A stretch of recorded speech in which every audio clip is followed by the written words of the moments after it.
Hey guys, Trail Mama here. I'm out on the Laurel Highlands hiking trail today doing a day hike with my pack. I am training for my upcoming Appalachian Trail journey. So I'm just doing a day hike today with a heavier than normal pack and to, get my body ready for what I'm going to be doing to it in a short while. So I have had a lot of people ask me some questions about my upcoming Appalachian Trail journey, and so I thought I would make a video to just address some of that, because I figured some of other people maybe just weren't asking but were still wondering. So anyway, that's what I'm doing today. So I'm going to explain kind of what the journey is about a little bit, how one goes about planning this, and also addressing, is it safe? Because that's actually the biggest question people are asking me. They're concerned for my safety. So the AT is a trail, a footpath. It's mostly in the woods. It runs from Georgia to Maine. It is 2,192 miles. And whenever one has a goal of hiking any kind of distance, whether it be 100 miles or whether it's 500 miles or whether it's 2,000 miles, whatever it is, you have to break it down into smaller pieces, smaller chunks. So generally, the smaller chunk on a trail is going to have to do with when you would get a resupply of food and other items that you may need. And the AT is a wonderful trail to begin kind of distance hiking on, because it passes through a lot of trail towns.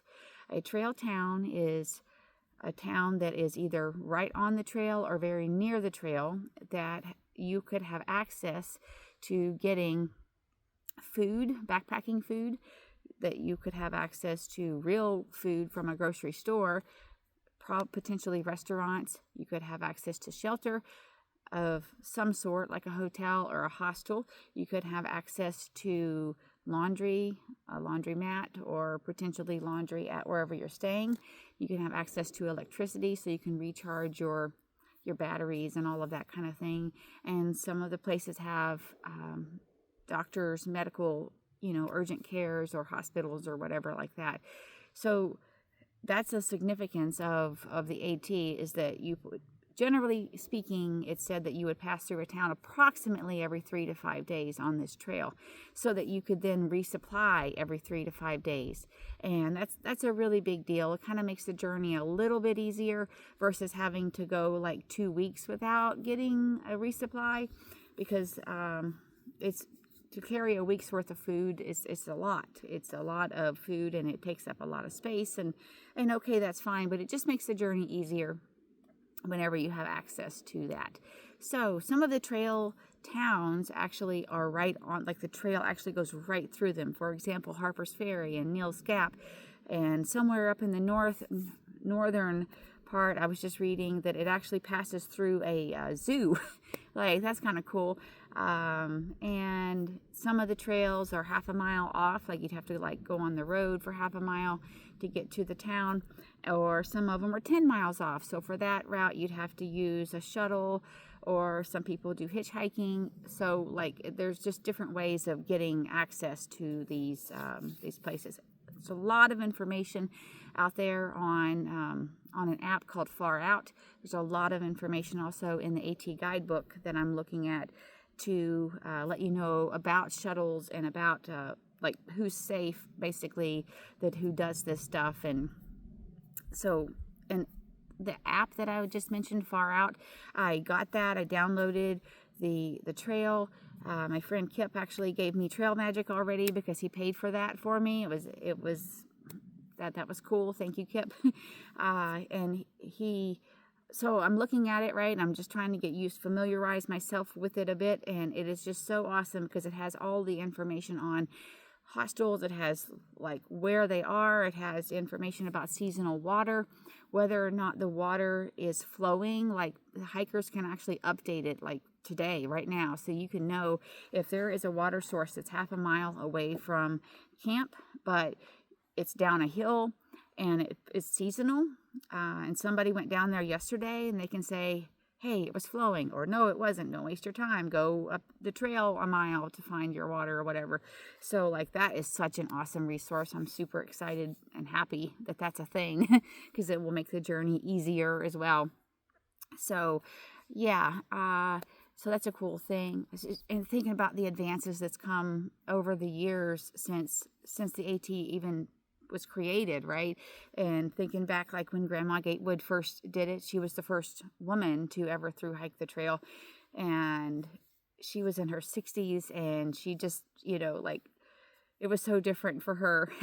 It was a different time as well, though. She would go knock on people's doors and ask them could she sleep there, and ask could they give her food and water, and it was just amazing what she did. And so I look to people like that will give me inspiration to go further in my journey, because now I have it a lot easier than she did. And yeah, so anyway, some of the things I'll be carrying with me, I obviously will have my backpack. I'm going to have a tent. I will have tent stakes, and I'm about 80% sure I'm going to carry the tent poles. My trekking poles actually will work as the poles for my tent, so I'm not 100% if I want to carry the actual tent poles. Why would I? What if my my trekking poles would happen to break or something? Then my shelter would be affected. So I don't know if I feel comfortable like that. Like just anyway. I don't know. Anyway, what else am I carrying? A sleeping bag. I will have an inflatable sleeping pad, an inflatable pillow. I will have first aid supplies. I will have an ID, a little bit of cash, a card, and I will have a hygiene kit, and I will carry sleeping clothes, which I probably will do a thin long sleeve and a thin long pants for that. Not 100% yet, but probably. And I will probably also have a change of clothes to wear for hiking, to help with when it's raining and things like that. If it's going to rain today and these clothes get wet, and then if it's going to be dry tomorrow, then I can wear my other ones and then have those get dry while I'm hiking. So, and then underclothes, I will have at least one pair of underwear, one pair of socks. No, I'm going to have 2 pairs of socks, and an extra bra.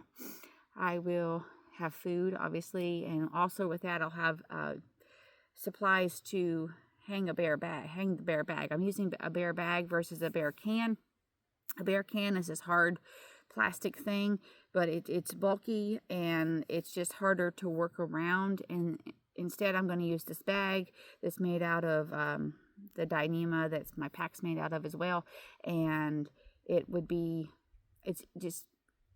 loops here, like it rolls and loops, and then you attach a cord to it and throw it up in a tree, or hang it on a bear pole. Some of the camps have bear poles to prevent animals from getting in your food, because that would not be a good thing either. So you use paracord for that.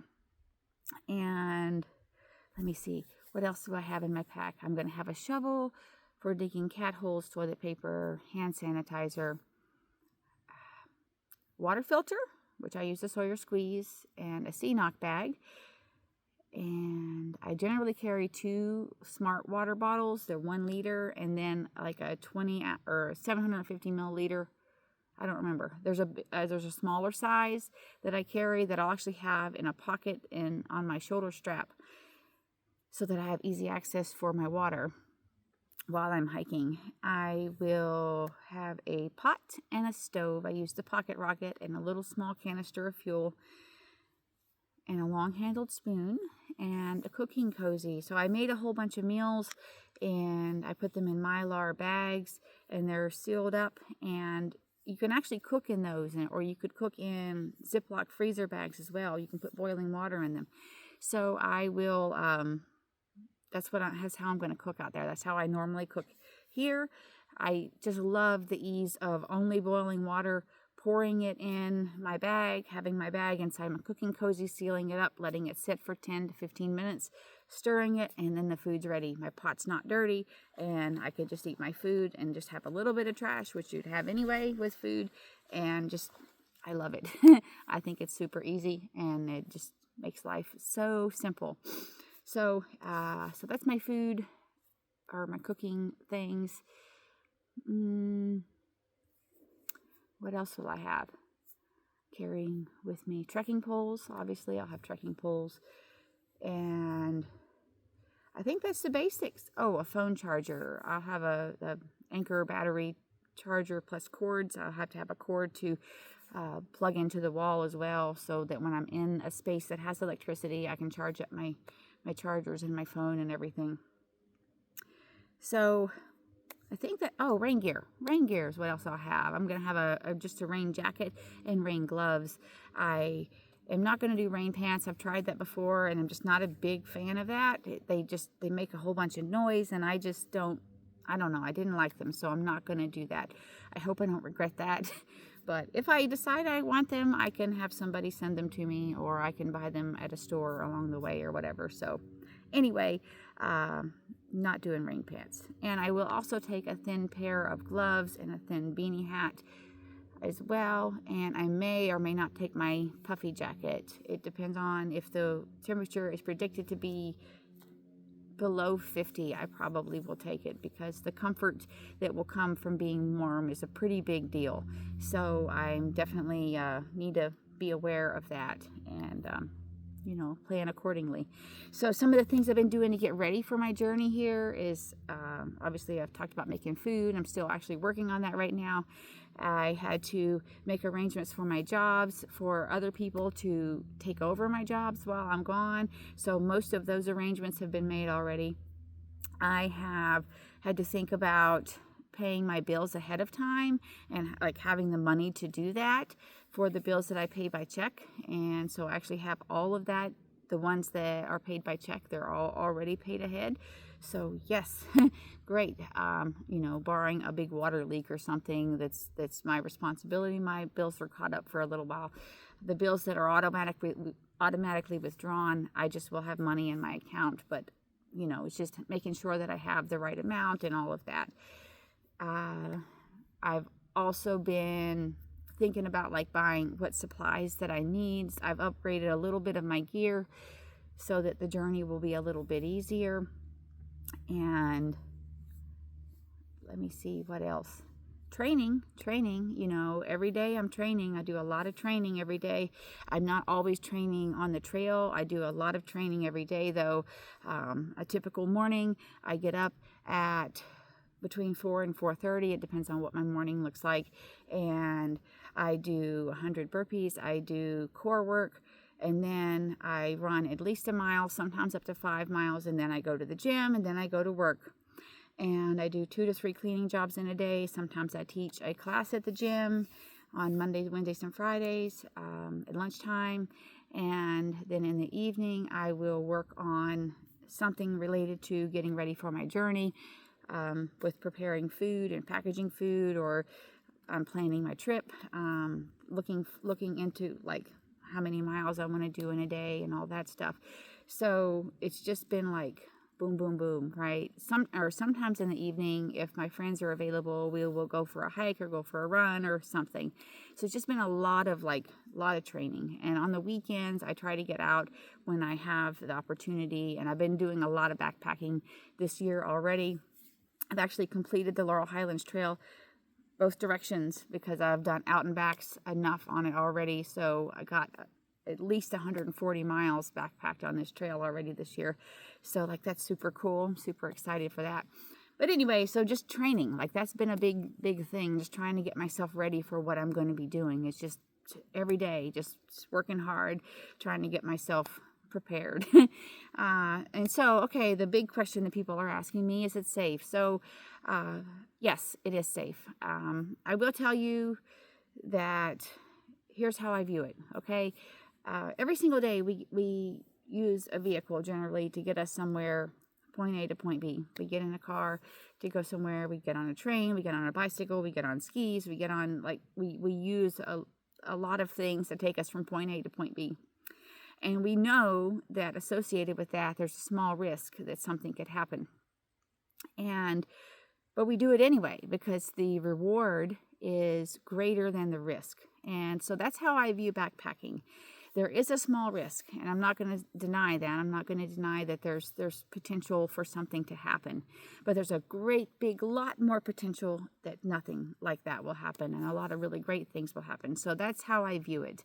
I'm not afraid of it. I've done a lot of trips by myself. I've done a lot of trips with friends, and I've never had any issue with people being rude or nasty, or like, I've not encountered that. Is it out there? I'm sure it is. Have people encountered some really crappy situations? Absolutely. So I'm not saying that it doesn't exist. I'm just saying that I'm not afraid of it. And if it happens, I will deal with it to the best of my ability, right? And am I going to carry some type of personal protection? Yes, I will have some type of personal protection.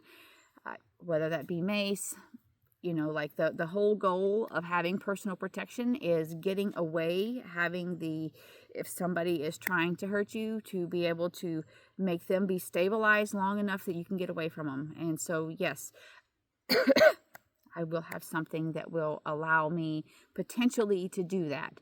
Because the reality is that there is a possibility for something crappy happening. But there's a great big lot more possibility that won't. Okay, so that's kind of how I view that as far as like danger regarding people. So how about danger regarding animals? Bears and lions and snakes and tigers, are they out there? Yeah, they're out there. Does it happen a lot that somebody gets attacked by one of them? No, it does not happen a lot. Is that a possibility? Yeah. But again, it is a small possibility and a great big lot more possibility that won't happen. The most dangerous thing that generally is in our area, or that would be along the trail, actually are ticks, because ticks create a great big mess. They give Lyme disease, and Lyme disease causes a lot of problems for a lot of people. So that's actually, a tiny little thing that and we're not afraid of those most of the time, but we should be, right? Anyway, so yes, I think it is safe. Almost, I'm like 98% that it's safe.